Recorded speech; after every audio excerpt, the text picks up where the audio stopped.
전능하신 하나님 말씀 낭송. 적그리스도를 폭로하다.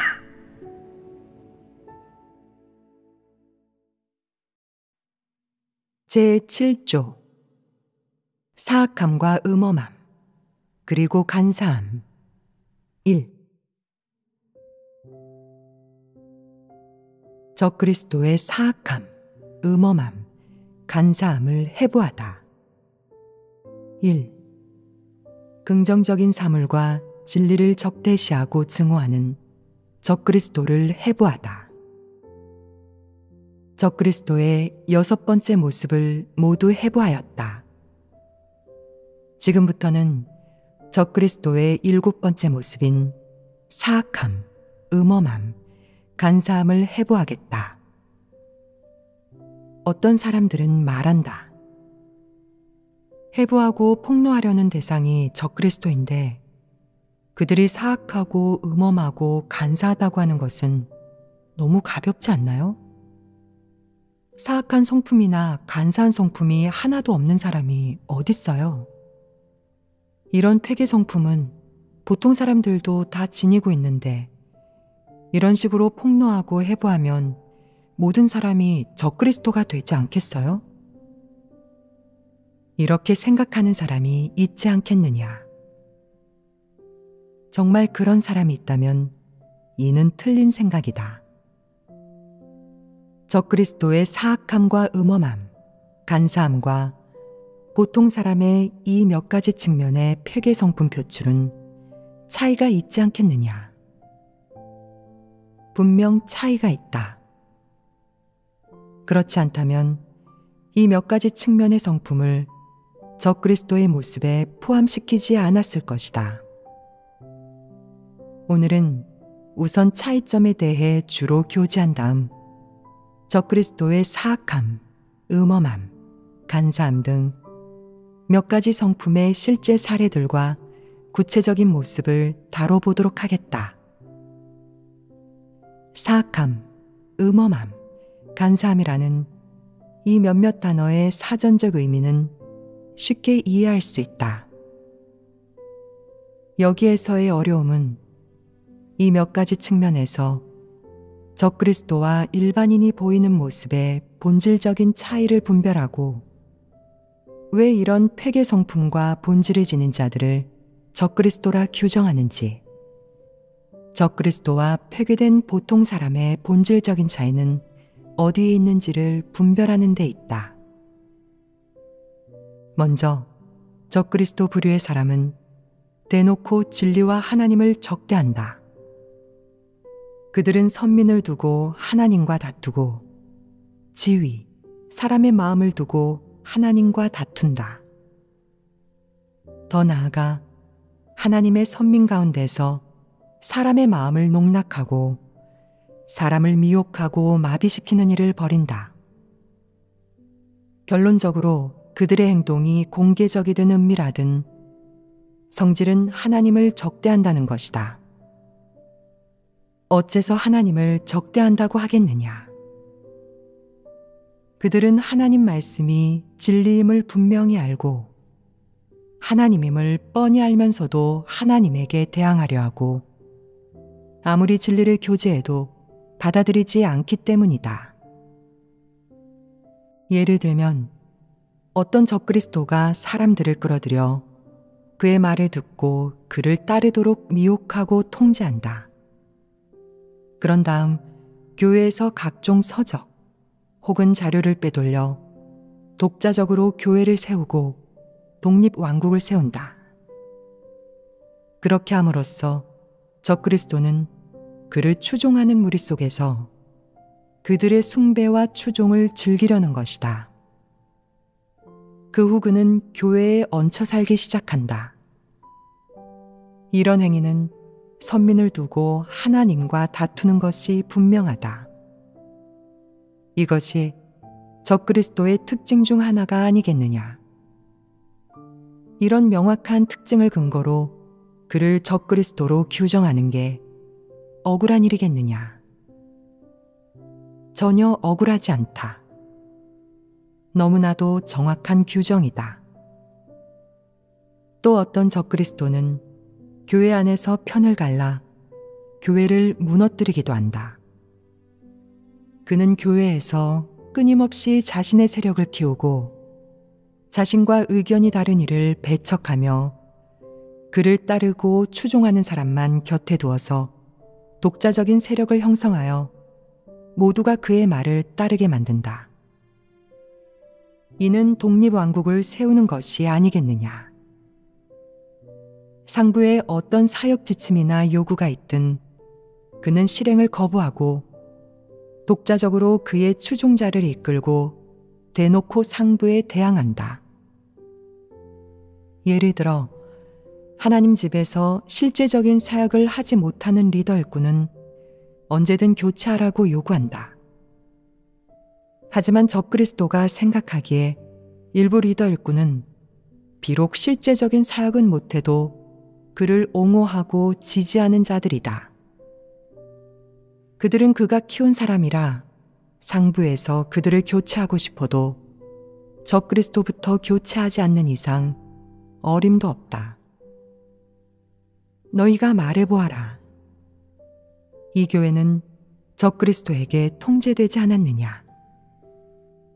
하나님 집의 사역 지침이 그에게 전달되면 도무지 진행이 안 되고 실행에 옮겨지지 않는다. 사역 지침을 내려보낸 지 오래되어 교회마다 진행 상황을 보고한다. 예를 들면 아무개가 어떤 상황으로 인해 본분이 조정되었다거나 교체되었다고 말이다.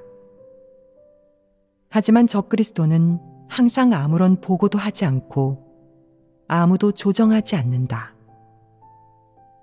늘 본분을 건성으로 이행하여 교회 사역에 심각하게 지장을 준 사람이 있어도 적그리스도는 조정하지 않는다.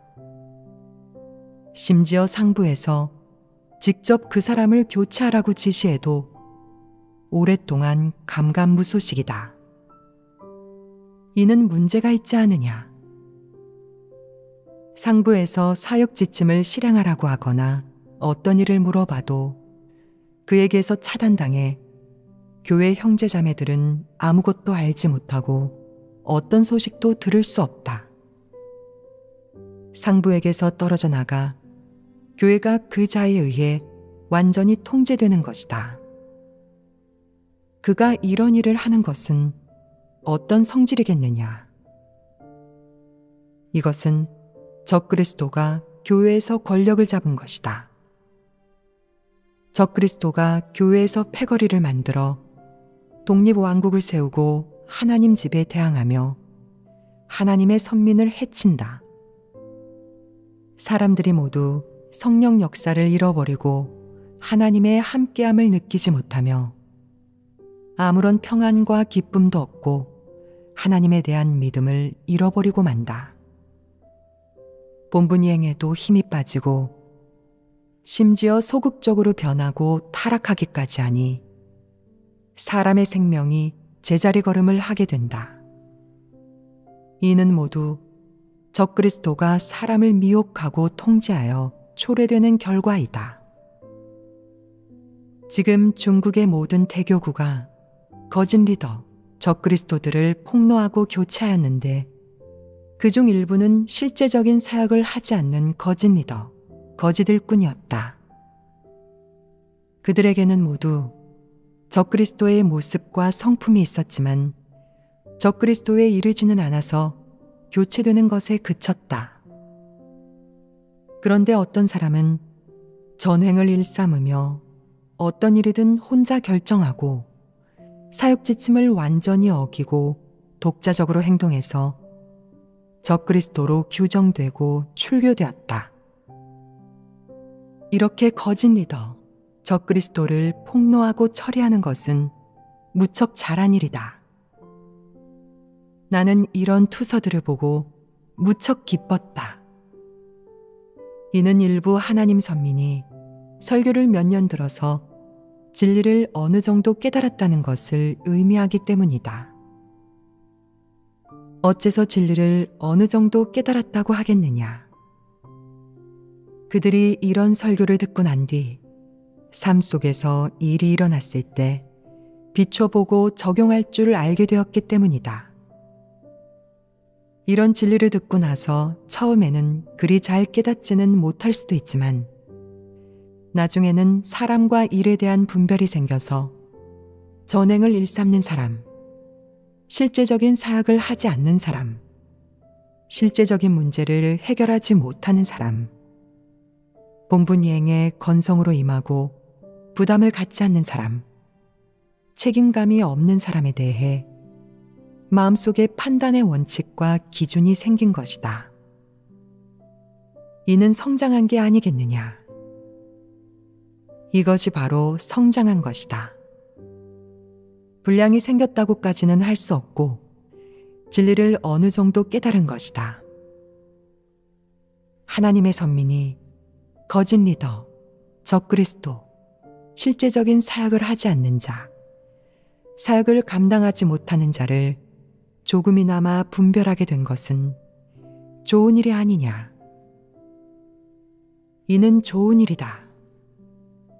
이것은 하나님의 선민이 진리를 깨닫고 분별력이 생겨 하나님의 편에 서서 교회 사역을 지킬 수 있게 되었다는 것을 의미한다. 이는 기뻐하고 축하할 만한 일이다. 적그리스도가 진리를 깨달은 사람을 미혹하려는 것은 불가능한 일이다. 그가 진리를 깨닫지 못하고 분별력이 없는 사람들은 한동안 미혹할 수도 있겠지만 그게 얼마나 가겠느냐. 나는 사람이 진리를 깨달을수록 그리고 하나님에 대한 믿음이 생길수록 적그리스도의 결박과 속박에서 벗어나는 시간이 짧아질 것이라고 믿는다. 그러니 우리가 적그리스도의 여러 구체적인 모습을 교제할 필요가 있는 것이다. 그러지 않으면 사람이 적그리스도에게 미혹되거나 통제받을 경우 구원받기 매우 어렵다. 방금 적그리스도의 모습과 이런 부류의 사람을 적그리스도로 규정하는 이유에 대해 간단히 교제했다. 그럼 적그리스도의 사악함, 음험함, 간사함, 이 몇 가지 모습은 일반인의 회개 성품과 어떤 차이가 있겠느냐? 인식이 좀 생겼느냐? 이야기 하나를 살펴보자. 이 이야기는 분명 사악함, 음험함, 간사함, 이 측면과 관계가 있다. 성경 욥기에 기록되어 있는 하나님과 사탄의 대화이다. 하나님이 사탄에게 내가 어디서 왔느냐? 라고 묻자 사탄이 뭐라 대답했느냐? 땅에 두루 돌아 여기저기 다녀왔나이다 라고 했습니다. 사탄의 이 말이 무슨 뜻인지 지금까지도 사람들은 이해하지 못하고 있다. 이것을 성품이라고 하는 것이다. 어째서 무슨 뜻인지 모르겠느냐? 아직까지 사탄이 어디서 왔는지 모르기 때문이다. 사탄이 이렇게 대답한 것에 무슨 문제가 있겠느냐? 여기에 하나의 성품이 있는데 그것이 바로 사악한 성품이다. 이 말에 관해서는 일단 여기까지 하고 다음 내용을 분석해보자. 사탄이 하나님 앞에 나와 하나님의 물음에 답하고 나자 하나님이 사탄에게 말했다. 내가 내 종 욥을 유의하여 보았느냐? 그와 같이 순전하고 정직하여 하나님을 경외하며 악에서 떠난 자가 세상에 없느니라. 일반적으로 정상인이 하나님의 이 말씀을 들으면 어떤 생각이 들겠느냐? 사람은 곧장 이런 생각이 들 것이다. 욥이 하나님을 경외하며 악에서 떠난 온전한 사람이구나. 정말 부럽다. 이런 부러움은 어디서 비롯되느냐? 정상 인성 속에 있는 긍정적인 사물에 대한 갈망과 사랑, 동경에서 생겨나는 것이다. 그런데 내가 진리를 사랑하지 않는다면 이 말을 듣고 나서 어떤 모습을 보이겠느냐? 무시하고 상대하지 않을 것이다. 하나님을 경외하며 악에서 떠났다고? 경외한다는 게 어떤 거지? 악에서 떠났다는 건 또 무슨 뜻이야? 지금 온전한 사람이 어딨어? 라고 생각하는 사람들이 있을 것이다. 말씀을 듣고도 아무런 느낌이 없는 것 같다면 그에게 간절히 사모하고 동경하는 마음이 있겠느냐? 갈망은 있겠느냐? 여기에 있는 세부 내용이 무엇인지 깨닫고자 하겠느냐? 그런 바람이 있겠느냐? 그런 게 하나도 없다. 알고 싶지 않은 것이다. 그 밖에 욥이 하나님을 경외하며 악에서 떠난 온전한 사람이라는 하나님의 말씀을 듣고 비정상적인 모습을 보이는 부류의 사람도 있다. 네? 욥이 하나님을 경외하며 악에서 떠난 온전한 사람이라니 그런 사람이 있다고요? 어디 그의 온전함 좀 보여줘 보세요. 저는 믿을 수가 없어요. 이 부류 사람의 생각과 모습이 이러한데 그가 하나님의 그 말씀을 진실로 믿고 인정하겠느냐? 그는 진실로 믿지도 인정하지도 않는다. 먼저 분명한 점 하나는 그가 하나님 말씀이 진실하고 신실하며 정확하다는 것을 인정하지 않는다는 사실이다. 그는 하나님 말씀을 진리로, 창조주의 말씀으로, 그리고 모든 인류를 위한 지고지상의 진리로 여기지 않는다. 그가 하나님 말씀을 진리로 여기지 않으니 하나님을 어떻게 바라보겠느냐?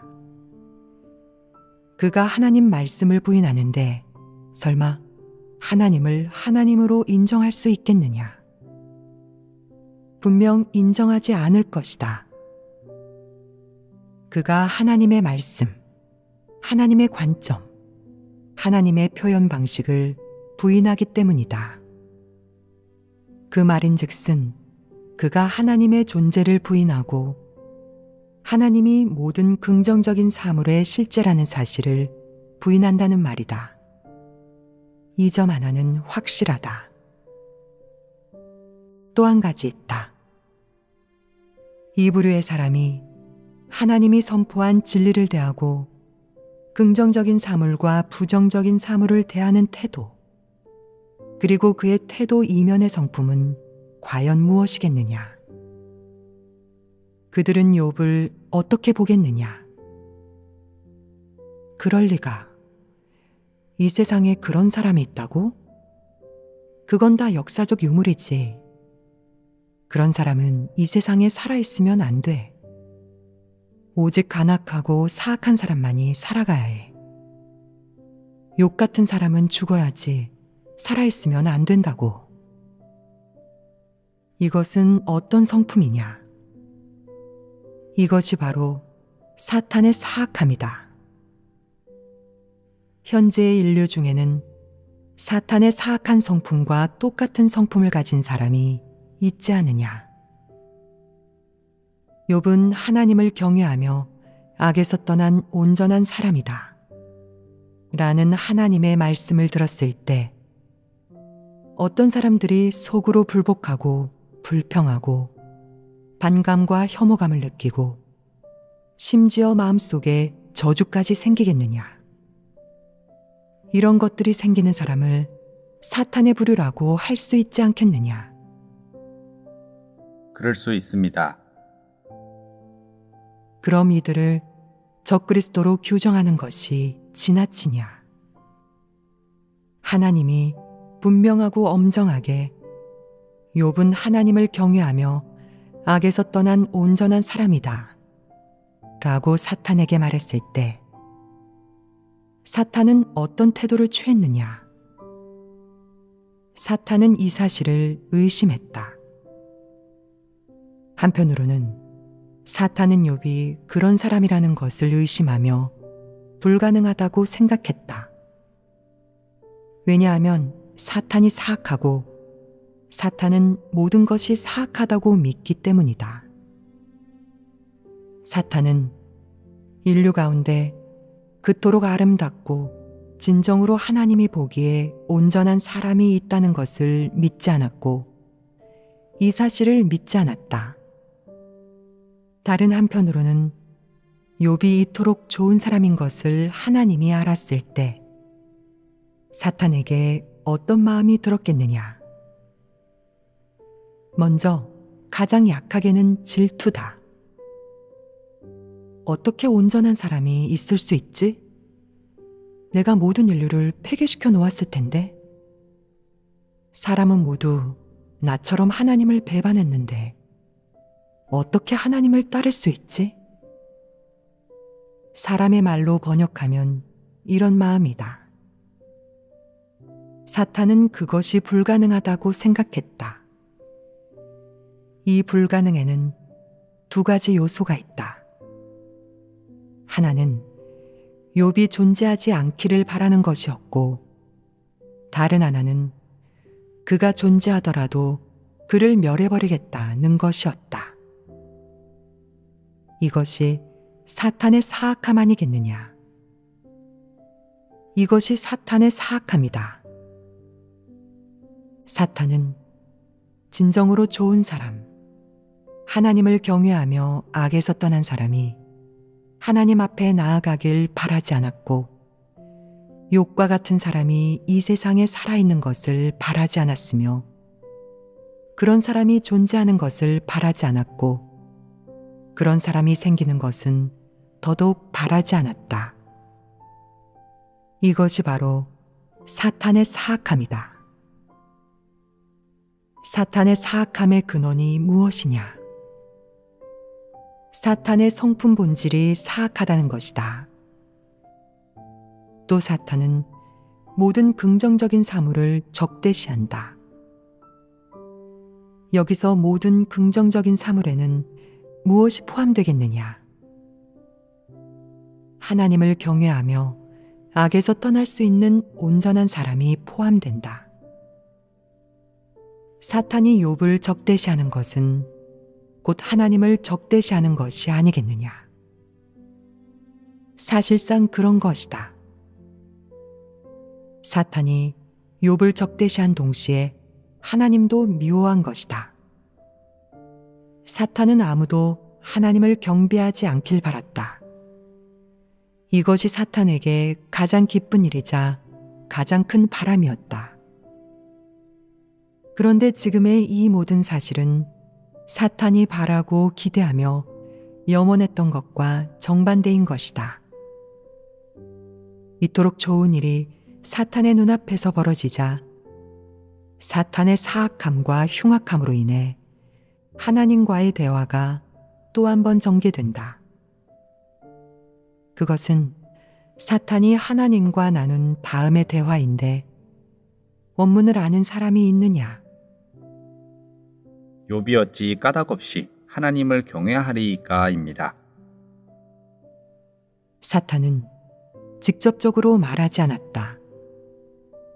사탄의 이 말엔 함정이 있는데 어찌 까닭없이 라고 말하여 스스로 생각해 보라는 것이다. 하나님이 사탄의 말이 무슨 의미인지 모르겠느냐? 하나님은 안다. 하나님은 사탄을 마치 손바닥 보듯 훤히 들여다보았고 그 일을 분명하게 알고 있었다.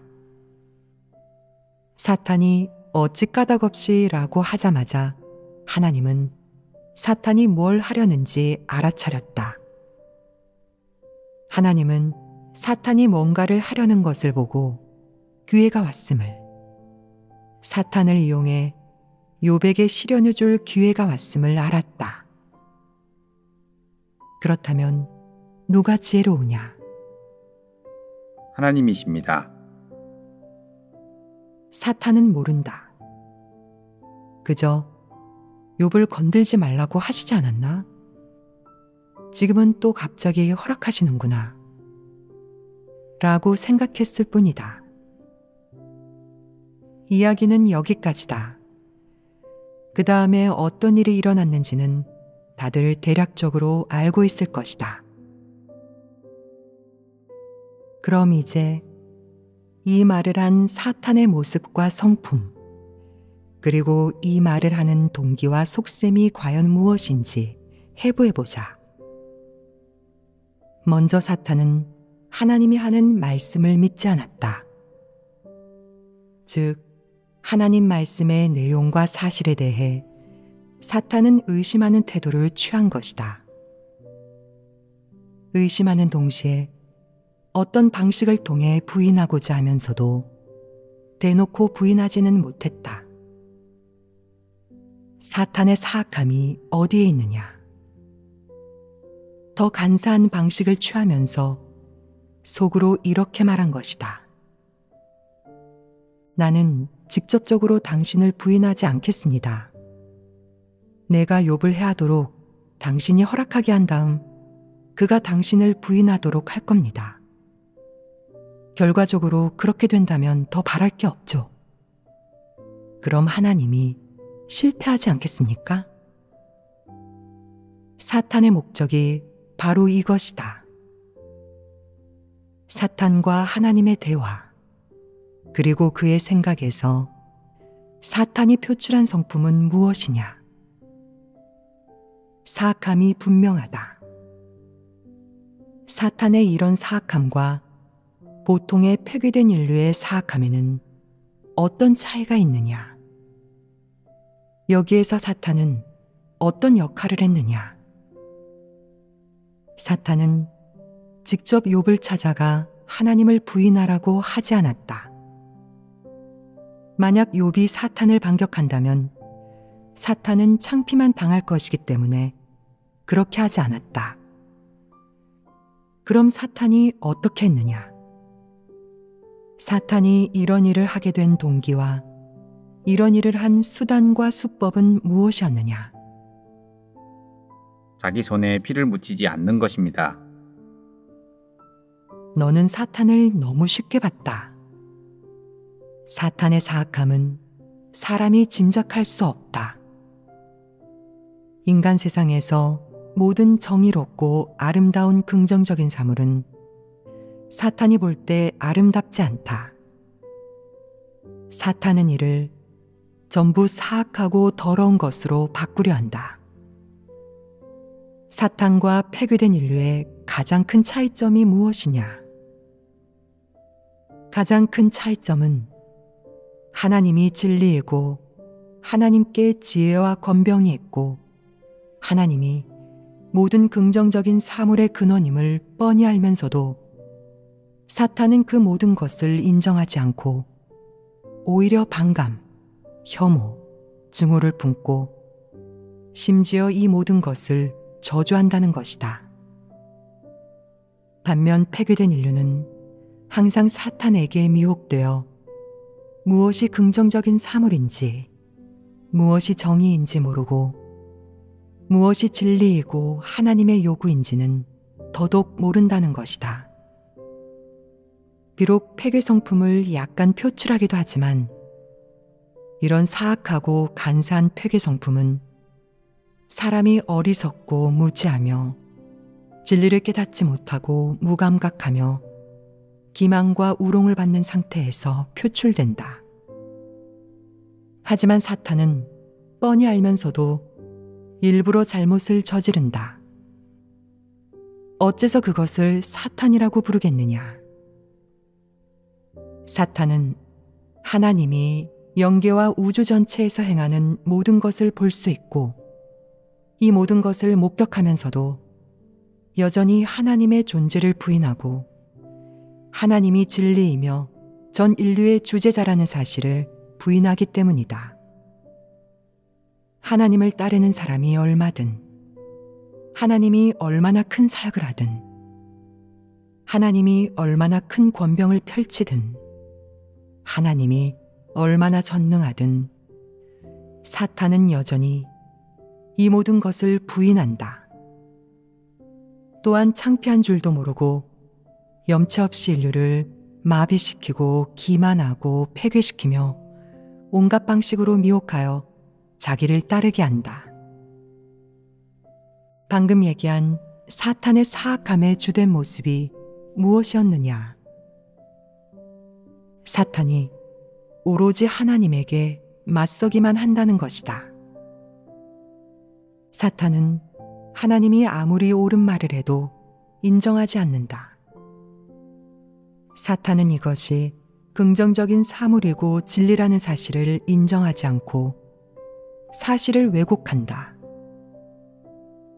예를 들어, 하나님은 사람에게 하나님이 인류를 창조한 역사를 기록하라고 했다. 게다가 하나님이 인류를 창조한 사실은 기록 외에도 그 흔적들을 찾아볼 수 있다. 그런데 사탄은 어떻게 했느냐?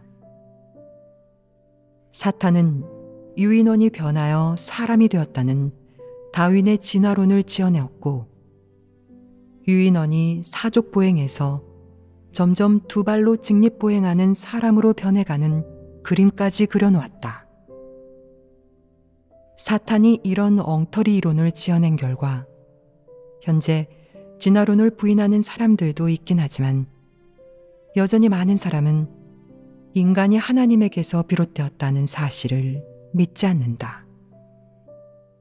이것이 사탄의 사악함이 아니겠느냐?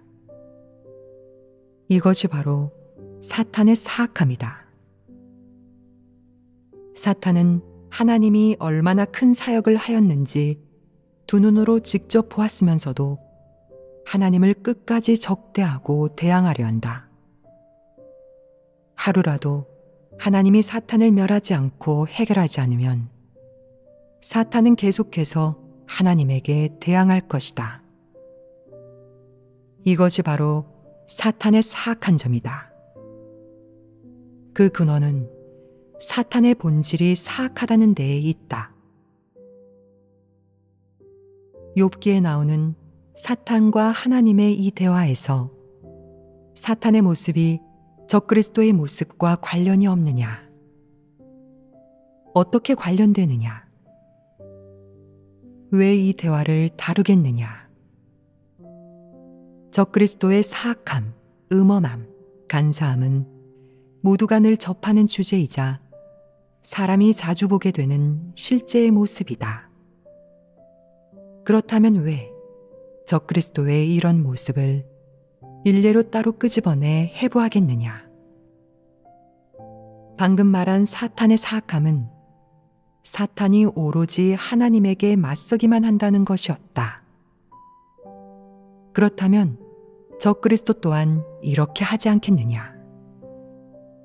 적그리스도의 모습은 어떠냐? 설교를 듣고 나면 그 도가 좋다는 것을 알고 말씀도 잘 알아듣는다. 그 밖에 그는 자질도 조금 갖추어서 이해하고 나면 기억하려 애쓰고 그가 좋아하고 그의 관념에 부합하는 것은 가슴에 새긴다. 그리고 이를 토대로 그만의 설교 한 편으로 재가공하고 정리해내는데 다들 들으면 훌륭하다고 생각한다. 하지만 이것이 적그리스도의 사악함의 주된 모습은 아니다. 그의 주된 모습은 무엇이냐? 이 부류의 사람은 진리를 알아들을 수 있다. 너희가 말해보아라. 그들에게 옳고 그름을 분별하는 능력이 없겠느냐? 있다. 그는 바보가 아니다. 예컨대 그는 형제자매를 자주 만나서 어떤 사람들이 진리를 추구하고 어떤 사람들이 진리를 추구하지 않는지 속으로 알고 있다. 누가 봉헌하고 버리며 충성으로 본분을 이행하고 일반적인 일이 일어나면 반드시 진리를 실행하고 원칙대로 일을 처리하는 쪽을 택할지 그는 속으로 다 알고 있다. 그런데 그가 그 사람을 공평하게 대할 수 있겠느냐? 그가 어떻게 대하는 것이 적그리스도의 모습에 속하느냐? 가령 그에게 아무런 위협이 되지 않는 사람이더라도 그는 이렇게 생각한다. 내가 진리를 추구하고 자질이 나보다 나아도 발탁하지 않겠어. 널 발탁하지 않는다고 해서 널 상대하지 않겠다는 말은 아니야. 내가 나한테 잘 보이면 우리는 한 배를 타겠지만 내게 잘 보이려 하지 않고 늘 그렇게 정직하고 늘 공정하게 일을 처리하고 원칙을 고집한다면 내가 하려는 나쁜 짓을 분별하고 나를 꿰뚫어 보고는 나에게 진리를 교제하며 회개하라고 할 테니 그건 너무나 수치스러울 거야. 내 일에 참견하지 않으면 관두겠지만 늘 내 일에 참견한다면 없애버리겠어. 그에게 이런 계획과 심산이 생길 것이다. 이것이 무슨 성품이겠느냐? 흉악함과 사악함이라는 두 가지 성품이 모두 있다. 그가 이런 일을 저지르거나 이 사람을 혼내기 전에 속으로 이런 생각을 하는데 이것이 바로 사악함이다. 그는 이 사람이 진리를 추구하고 정의감이 있다는 것을 뻔히 알면서 그를 발탁하지 않고 그를 가까이 하지도 않으며 내심 그에게 경계심과 반감을 품는다. 이것이 무슨 성품이겠느냐? 이것이 바로 사악함이다. 여기서 사악함이란 무엇이겠느냐? 적그리스도가 무엇이 긍정적인 사물이고 부정적인 사물인지 모르는 게 아니다. 그는 무엇이 바른 길인지 아는데도 그 길을 가지 않고 진리를 실행하지 않으며 누구의 말도 듣지 않는다. 그는 오로지 사악한 길만 택한다. 마치 양갓집 부녀가 되어 착실하게 살라고 해도 싫어하며 기어코 기생집에 들어가는 여자들처럼 말이다. 지금 시대에서는 아무도 강요하지 않고 등 떠밀지 않는데 어째서 그녀는 기생집으로 향하겠느냐? 바로 사악함 때문이다. 그녀는 태생이 그런 것이다. 적그리스도가 바로 이런 부류다. 우리가 그를 해부하여 적그리스도로 규정한 이유가 바로 적그리스도의 사악함은 영원히 정상인의 정직함, 선량함으로 변할 리가 없기 때문이다. 이것이 그와 정상인의 폐괴 성품의 차이다. 그를 책망하고 훈계하든 아니면 교회에서 행정법령으로 그를 제재하든 그것도 아니면 형제자매가 일어나 그에게 반대하고 그를 폭로하든 그가 일을 처리하는 것의 초심과 원칙은 바꿀 수 없다. 영원히 그럴 수 없을 것이다.